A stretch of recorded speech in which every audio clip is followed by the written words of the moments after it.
कोल्हापूर महानगरपालिकेच्या स्थायी समितीची बैठक आज झाली. या बैठकीत गेल्या 4 दिवसांपासून सुरू असलेल्या मुसळधार पावसाच्या पार्श्वभूमीवर शहरातील परिस्थितीचा आढावा घेण्यात आला. पावसामुळे शहरात अनेक ठिकाणी झाडं कोसळली असतानाही अग्निशमन विभागानं तातडीनं घटनास्थळी पोहोचून तिथली झाडं हटवून वाहतूक सुरळीत केली. आपत्तीच्या काळात रात्रंदिवस काम करणाऱ्या अग्निशमन विभागाच्या अधिकारी आणि कर्मचाऱ्यांच्या कामाचं सदस्यांनी विशेष कौतुक केलं. मात्र महापालिकेनं नियुक्त केलेल्या वृक्षतोड ठेकेदारांच्या कामावर सदस्यांनी तीव्र नाराजी व्यक्त केली. ठेकेदारांकडे पुरेसे कर्मचारी, आवश्यक यंत्रसामग्री आणि सुरक्षा साधनांचा अभाव असल्याचं निदर्शनाला आणून देण्यात आलं. मोठ्या झाडांच्या फांद्या छाटण्यासाठी आवश्यक बूम मशीन उपलब्ध नसणं, तसंच झाडांचे अवशेष हटवण्यासाठी मनुष्यबळ आणि वाहनांची कमतरता असल्याचंही सदस्यांनी सांगितलं. उद्यान विभागाच्या कार्यपद्धतीवरही प्रश्न उपस्थित करत वृक्षतोड ठेकेदारांच्या कामाची चौकशी करून दोषींवर कारवाई करण्याची मागणी करण्यात आली. पडलेल्या झाडांच्या लाकडाच्या गैरव्यवहाराचा मुद्दा बैठकीत चर्चीला गेला.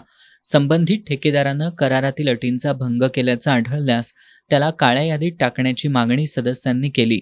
याबाबत उद्यान अधीक्षकांचा खुलासा घेऊन आयुक्तांना कारवाईचा प्रस्ताव सादर करण्यात येणार असल्याचं, तसंच संबंधित ठेकेदाराला नोटीस बजावून चौकशी केली जाणार असल्याचं प्रशासनानं स्पष्ट केलं.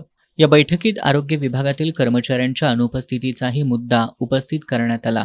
प्रभाग क्रमांक 20 मध्ये नियुक्त कर्मचारी अद्याप रुजू झालेले नसतील तर त्यांचा पगार रोखण्याच्या सूचना देण्यात आल्या.